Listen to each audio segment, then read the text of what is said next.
The scent of cinnamon and brewing tea usually brought a comforting warmth to Reagan's small, tidy kitchen, but today a knot of worry tightened in her stomach. Elaine's 70th birthday was fast approaching, and Reagan was no closer to finding the perfect gift. It wasn't that she harboured a deep, abiding love for her mother-in-law. Rather, it was a quiet respect, tinged with a profound sense of empathy. Elaine, a widow for nearly 2 decades, lived a solitary life in her charming little cottage nestled among towering oak trees. Reagan's husband Ben, Elaine's only son, was rarely able to make time for his mother. If it weren't for Reagan's gentle nudges and persistent reminders, Elaine would hardly ever hear from him. Ben was a man perpetually too busy, always chasing after the next big entrepreneurial venture. Or so he claimed. Reagan had long seen through the facade. His business dealings never seemed to generate any income, only a steady stream of expenses that bled their modest household dry. Reagan, a dedicated elementary school teacher, watched her meagre salary disappear into Ben's hands almost as soon as it arrived. "We have to pay the mortgage, Reagan. Don't you understand? Do you want us out on the street?" he'd often demand, his voice edged with a practised urgency. Reagan, weary of the constant struggle, never argued. She knew deep down that their connection had been fraying for years, like an old quilt unravelling at the seams. And then there was the ache of the empty nursery, a dream she'd cherished since their wedding day, a dream perpetually deferred by their strained finances. Ben controlled every dollar, and where those dollars vanished, Reagan could never quite discern. She often found herself begging him almost tearfully for every last cent needed for even the most basic necessities, forced to justify each request. This constant nickel and diming was exhausting, a relentless drain on her spirit. Yet Reagan clung to the conviction she had been raised with. Family was a sacred trust, to be preserved and cherished, no matter the challenges. Knowing Elaine's milestone birthday was imminent, Reagan had been tucking away what little she could from her sparse earnings months ago. But trying to save from the few dollars Ben grudgingly allowed her was like trying to catch starlight in a sieve. Pulling out her small stash of bills and coins, she counted them, a wave of despondency washing over her. What could she possibly buy an elder woman with such a paltry sum? Something that would genuinely bring joy to her heart. She knew better than to ask Ben for help. He'd dismiss her, promise to buy something himself, and undoubtedly show up with a thoughtless trinket that would only embarrass them both. Reagan saw only one path forward. She had to pawn her most treasured possession, a delicate gold brooch adorned with tiny shimmering emeralds, a legacy from her beloved mother. Reagan rarely wore it, preferring to keep it safe, sometimes just taking it out to admire its intricate beauty, always in secret from Ben. She feared he'd immediately suggest selling it, knowing its considerable value. While selling was out of the question, pawning offered a lifeline, a temporary solution, a way to reclaim it later. How she would manage that, she wasn't sure, but a flicker of hope remained. Perhaps a bonus from school or a small freelance project would appear. She refused to lose her mother's keepsake forever. She'd fight Ben tooth and nail if she had to. With a heavy heart, Reagan carefully tucked the precious brooch into her purse and set off for the pawn shop across town. She'd never stepped foot in such a place, and the hushed whispers about them weren't exactly comforting, but what choice did she have? As she approached the glass door, she hesitated, her steps faltering. "Just alone, Reagan," she coached herself. "You'll get it back." Still, she couldn't resist one last look. Reaching into her bag, she pulled out the brooch, allowing its sparkle to catch the afternoon sunlight. The street was quiet, thankfully, so Reagan felt no immediate rush. She held the brooch in her palm, lost in the delicate dance of light on the tiny emeralds, a tangible link to her mother's loving spirit. "Oh my!" a tiny voice piped up beside her, startling her. Regan spun around. A little girl, perhaps 7 years old, stood gazing up at the brooch, her eyes wide with wonder. Regan felt no alarm from the child's presence. Instead, a gentle smile touched her lips. "Do you like it?" she asked, holding the brooch a little closer. "Oh, yes, I have one just like it," the girl declared, her voice bright and confident. Regan chuckled softly, tucking the brooch back into her bag, a playful teasing thought sparking in her mind. "Oh, I doubt that very much. It's unique." "No, it's not. It's exactly the same," the girl insisted, her brow furrowed in earnest. "And my mummy also said it was the only one." She paused, her gaze steady on Regan. "And you thought that too?"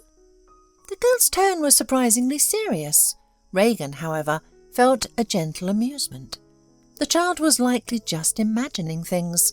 Perhaps her mother did own a lovely piece of jewellery, but certainly not this brooch. Regan's own mother had always told her that her father had commissioned a unique design from a gifted artisan, a one-of-a-kind creation. But then a chilling thought began to prickle at the edges of her mind. Who was your mother?" Regan asked, her voice barely a whisper. The little girl's expression clouded with a sudden sadness. "She's not here any more. She passed away." A beat of silence hung in the air. "But the brooch is real, I promise." Her eyes, so earnest, met Regan's. "Don't you believe me? Want me to show you?" The pleading look in the little girl's eyes, a silent plea to share her treasure, or perhaps just to connect with a kind adult, a small orphan yearning for a mother's touch, sealed it. Regan agreed, a quiet ache forming in her chest as she followed the child. On their way, the little one chirped out her name, Mackenzie, and proudly announced she was in 2nd grade, living with her stepfather, whom she called Uncle Mike, since her mother had passed. Does he treat you kindly?" Regan asked, her heart constricting at the revelation of the child's circumstances. Mackenzie's eyes, bright and innocent, widened slightly. "Oh, no, he's mostly good. He drinks a lot, it's true, but when he's had too much he just falls asleep. He never yells." She paused thoughtfully. "He works and I get child allowance, though in fact, he gets that. So he has enough for his drinks, but he buys me things too. Food, and he even got me a new backpack for school." "And the brooch?" Regan prompted gently, remembering the shared secret. "Oh, he doesn't know about it. I hide it in my special box," Mackenzie whispered, her voice conspiratorial. "Mummy said it was worth a lot, and if he found it, he might sell it." Once inside their small, sparsely furnished apartment, Mackenzie immediately scampered to a loose floorboard near her narrow cot. With a triumphant grin, she pulled out a velvet pouch and carefully presented a gleaming brooch to Regan. "Here, compare them." Regan, her hands trembling slightly, held the two pieces side by side. A gasp escaped her lips. They were unequivocally identical. The same unique swirl of gold, the exact delicate placement of the tiny emeralds. Could her own father have misled her mother? It seemed utterly unlike him. The piece had always felt so distinct, so one of a kind. Yet here was its mirror image. Before Regan could fully process the dizzying implications, the apartment door creaked open. Mackenzie's Uncle Mike stood in the doorway, his eyes bloodshot, the stale scent of spirits clinging to him. Regan instinctively shoved both brooches into her coat pocket, wanting to shield their delicate beauty from his gaze. "Who are you?" And what are you doing in my home? He grumbled, his voice rough, suspicion clouding his features. Mackenzie, who is this woman? Regan, summoning every ounce of her professional composure, adopted a firm, yet gentle tone. I'm Miss Evans, Mackenzie's teacher. I was just checking in on her living arrangements. Uncle Mike's bluster immediately deflated, his shoulders slumping. Living arrangements? They're fine. Here. See, she has a bed, all her things. You didn't complain, did you, Mackenzie? He asked, turning to the little girl. No, Uncle Mike, of course not, Mackenzie chirped, shaking her head. No, Mackenzie hasn't complained at all, Regan confirmed smoothly, her gaze unwavering. However, it's standard procedure for us to monitor the well-being of children growing up without a mother. Uncle Mike, still muttering about their perfectly suitable conditions, practically ushered her out the door. Regan didn't even have a moment to return Mackenzie's brooch. But she gave the girl a reassuring look, promising with her eyes that they would meet again. As she stepped out, she called back, See you at school, Mackenzie. The little girl nodded, a glimmer of understanding in her wide eyes. Regan walked home, her mind consumed by the two identical treasures nestled in her pocket, the impending visit to the pawn shop completely forgotten. That evening, the pawn shop resurfaced in her thoughts, prompting her to approach Ben. Ben, what are we going to do? I don't have enough for a truly special gift for your mother. Ben waved a dismissive hand. Don't fret, Regan. Do you really think I'd let my own mother go without a gift? It'll be from both of us, you'll see. She'll be thrilled, he assured her, though he offered no details, despite Regan's gentle inquiries. As a result, they arrived at Elaine's cosy cottage on her 70th birthday with conspicuously empty hands. Regan had managed to grab a small bouquet of creamy roses on the way, unwilling to arrive completely empty-handed. They walked in, and Regan offered Elaine a warm hug and heartfelt congratulations. Ben, after a perfunctory kiss on his mother's cheek, mumbled his congratulations and announced that the main present would be delivered a little later. Regan assumed it was a new armchair, perhaps, or a gleaming kitchen appliance arriving by courier, and she felt a small measure of relief. Ben wouldn't dare give his own mother something trivial on her milestone birthday, not with so many relatives gathered, not with his reputation to uphold. He always loved to make a grand impression, and every guest present was buzzing with curiosity about the big gift from Elaine's only son. But what unfolded next was beyond anyone's wildest imaginations. Instead of a delivery van, a gleaming procession of luxury cars swept up the quiet driveway leading to Elaine's cottage. From the lead vehicle emerged a strikingly beautiful young woman, impeccably dressed, carrying an enormous, elegantly wrapped gift box and a flamboyant bouquet of crimson roses. Dearest Elaine, happy birthday, the stranger declared, embracing the bewildered hostess and kissing her on the cheek. A ripple of confusion spread through the room. Then Ben, his voice resonating with an unsettling calm. Mum, this is how I wanted to introduce you to my fiancé, Brielle. Yes, Regan and I will be divorcing very soon. Brielle and I are getting married. I promise you, you won't be disappointed. This daughter-in-law is far superior to the last. She knows how to earn money, and she'll give you healthy, beautiful grandchildren. A stunned silence descended upon the gathering, punctuated by hushed gasps. How could he introduce a fiancé with his legal wife standing right there? No one knew that this audacious public display was Brielle's demand. She had insisted Ben present her to his mother in exactly this manner, and simultaneously inform Regan of their impending divorce. Ben, utterly captivated by his new love, obeyed her every command. Brielle was the wealthy daughter of influential people, precisely the kind of wife he had always dreamed of, the one who would allow him to finally silence all those who doubted his capabilities.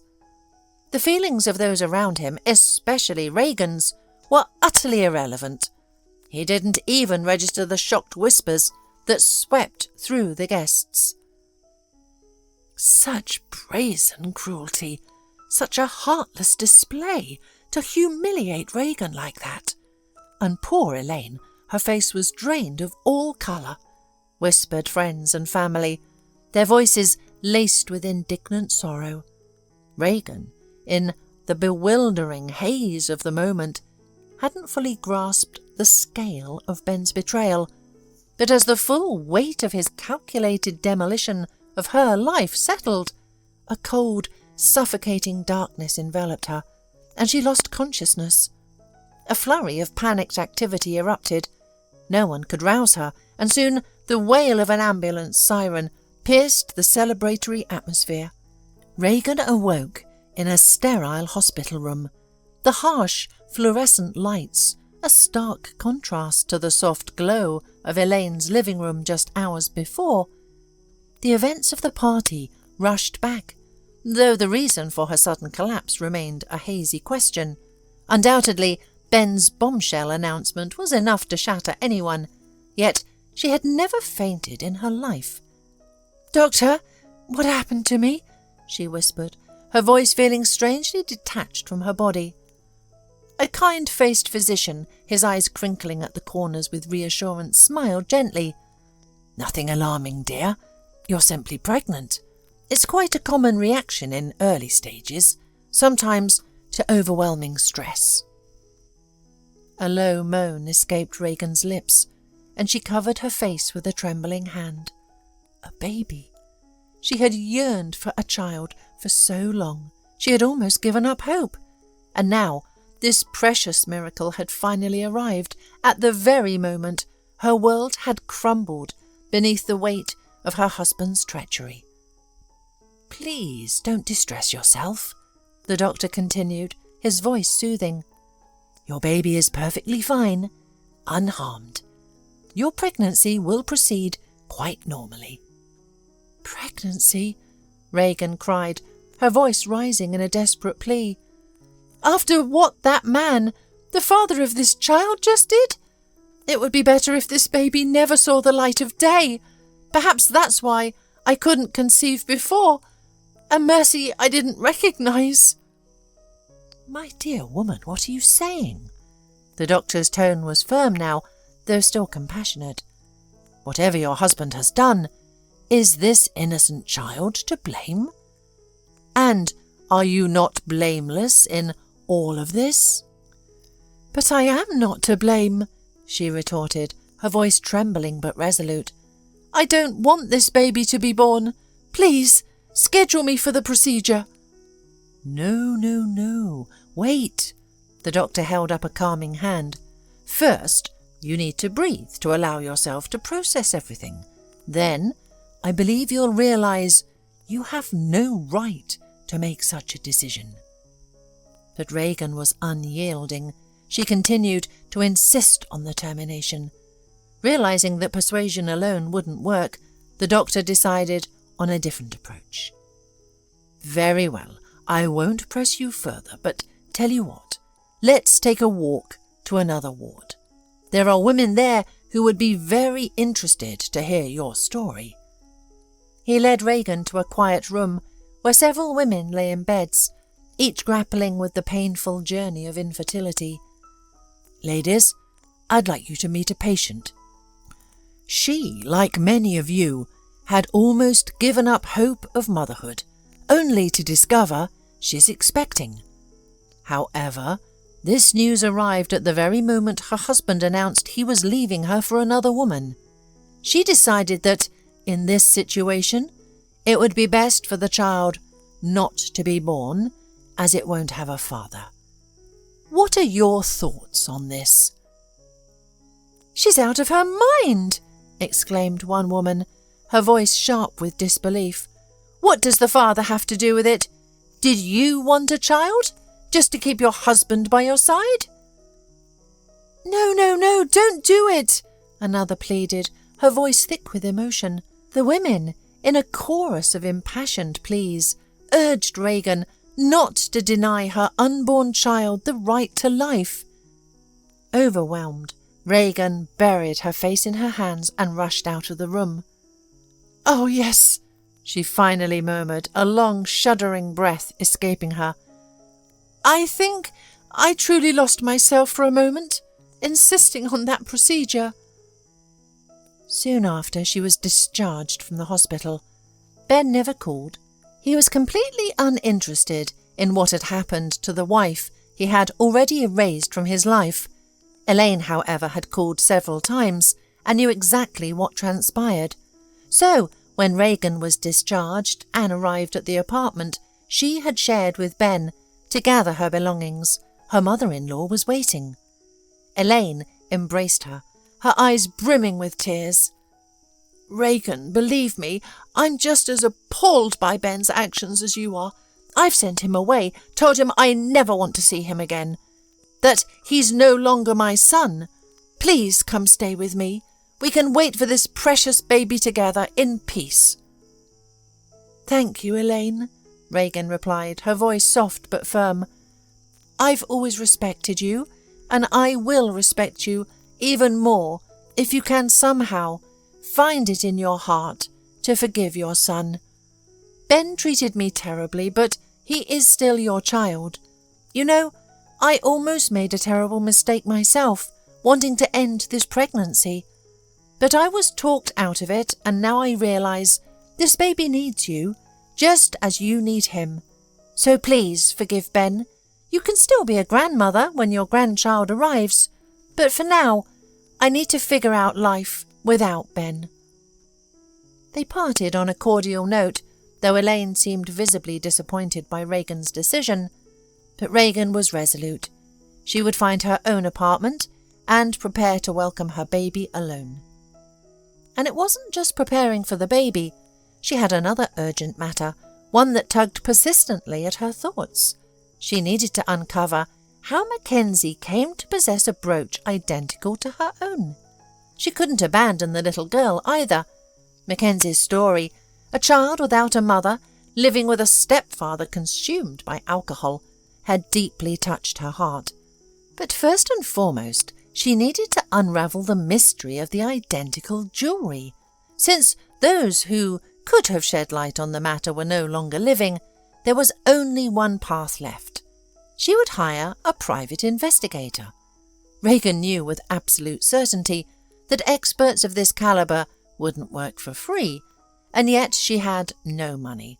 So, after tracking down a seasoned private investigator named Mr. Brooks, she laid out her offer, the antique brooch itself as his payment. "It's quite valuable," she assured the man, her voice steady despite the tremor in her heart, "and I'll give it to you once you uncover how there came to be two identical pieces." Mr. Brooks, intrigued by the unusual request, agreed to take on the case.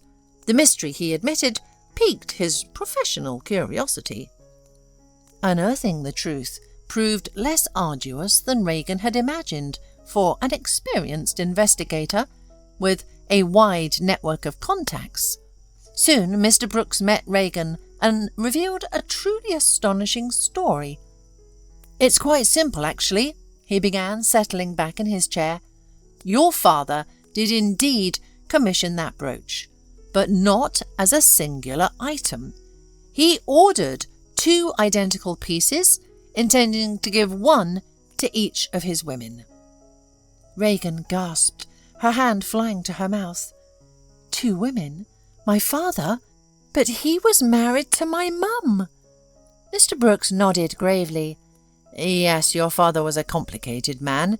It's too late to judge him now, and frankly, there's no point. We'll never truly know his reasons, but thanks to these brooches, gifts from him to them, you now know everything." "So that deceased woman," Regan whispered, her mind racing, "she was my half-sister? From my father?" "That's precisely it," Mr. Brooks confirmed, a note of quiet sympathy in his voice. "Unfortunately, you've learned this truth too late, as your sister is no longer with us." "But she has a daughter," Regan countered, a flicker of hope igniting in her eyes. "That means Mackenzie. Mackenzie is my niece. This is for the best. If I can prove our kinship, I can truly help her." "Indeed," Mr. Brooks agreed. "It's far too late to condemn anyone, but if this knowledge can lead to a good deed, then I believe we uncovered the truth for a meaningful reason." Regan sighed, the weight of the revelation settling over her, and extended the brooch, her promised payment. But Mr. Brooks gently waved her hand away. "No, thank you. I don't need your jewellery. Not only was the case fascinating, but the story itself will serve me well. I'm working on my memoirs, and I believe this particular tale will be quite compelling. I hope you don't mind, of course. I won't be mentioning any names." "No, of course not. I don't mind at all," Regan said, a grateful smile spreading across her face. "And thank you, truly, for finding the answers, and for not taking the last tangible memory I have of my mother." Their conversation didn't end there. Mr. Brooks, now genuinely invested, inquired further about Regan's family and her parents' lives. Meanwhile, Regan's mind was already spinning with plans. How she would establish her kinship with Mackenzie and rescue the little girl from her difficult circumstances. Despite her own pregnancy and the daunting tasks ahead, finalising her divorce from Ben, proving her relation to Mackenzie, and securing guardianship, Regan tackled these matters without delay, promising Mackenzie a swift victory. The little girl trapped in her unsettling home life beamed with a joy Regan hadn't seen before. "Uncle Mike still drinks all the time now," Mackenzie confided sadly during one of Regan's visits. "And other people come over always drunk." Regan didn't forget about Mr. Brooks either. She was genuinely eager to read his book, yearning to see her family's extraordinary story immortalised on paper. And he didn't disappoint. Before long, the private investigator's captivating memoirs were published, but this wasn't the greatest joy for Regan. Her professional interactions with Mr. Brooks had blossomed into something more personal. After her divorce was finalised and she successfully gained guardianship of her niece, Mr. Brooks, undeterred by her pregnancy with another man's child, proposed. "I don't believe your ex-husband will claim him," he reassured her, his eyes warm with unwavering affection. "I'll simply register him under my name, and he will be considered my son." Regan, deeply touched by his unconditional love, readily agreed. Her connection with her former mother-in-law, Elaine, also endured. Regan felt a profound pity for the woman who had truly severed ties with her son, and she continued to nurture their bond. It was from Elaine that Regan eventually learned of Ben's sad fate. He never married Brielle. She had become utterly disillusioned with her chosen partner, expecting Ben to become a worthy successor to her father's empire, a capable business partner. Instead, she discovered he was utterly incapable, his only talents limited to superficial charm and a reliance on others' resources. Eventually, she cast him aside. With nowhere else to go, Ben returned to his mother, a humbled, repentant figure. In due course, Regan gave birth to a healthy baby boy, a tiny bundle of joy named David Brooks. Little David became the cherished darling of their happy family, a testament to the unexpected paths love and kindness can forge.